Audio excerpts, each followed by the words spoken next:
sa feeling ko eh. Kasi sobrang iniiwas niyo ako maging katulad ng nanay ko. Iniiwas niyo rin ako sa mga bagay na pwede maging ako. Love is really unexpected.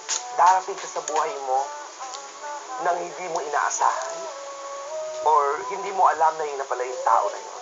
Para sa akin, it is important to wait. No, yan ang makukuha nyo dito, you wait, you nurture the friendship, because if there is no friendship, there is nothing to work for in a relationship. It is important to be friends first before loving. I think that's a very essence of the story.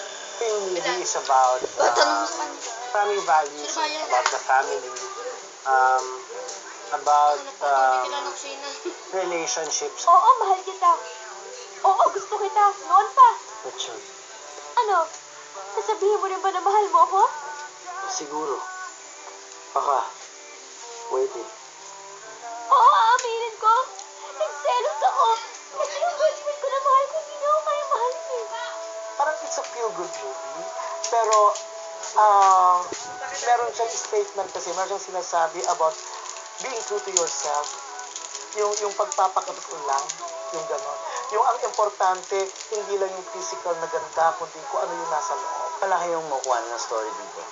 Maging maayos ka sa desisyon mo. Masasalimpad yung Huwag damit kang niya dyan, bigla-bigla. hindi ang kulay. Sa babae naman, puro yun, maging sa itsura, ganyan. Tingnan ang Porket kulay. boyish kayo, wala ka nang pakialam sa itsura. Hindi rin, syempre kasi babae kayo, di ba? Huwag ka matakot magbago. Kasi hindi naman porket merong magbago ka, masama na yun eh. Change for the better. Magtiwala lang sa sarili. And yan yung determination mo mag-change. And basta gugustuhin mo, magiging okay yung flow ng lahat. March 13 na po, Must Be Loved, starring ang pinakamainit na tambalan ngayon, si Catherine Bernardo at si Daniel Padilla. Maraming salamat sa suporta ninyong lahat. At sana abangan niyo po ang dadating namin pelikula ni Katrina, Must Be Loved. Sana panoorin niyo pang Must Be Loved this March 13 na po yan on the Star Cinema. Of course, makasama ko po dito si DJ, Mr. John Estrada, John Lapus, at marami pa pong iba.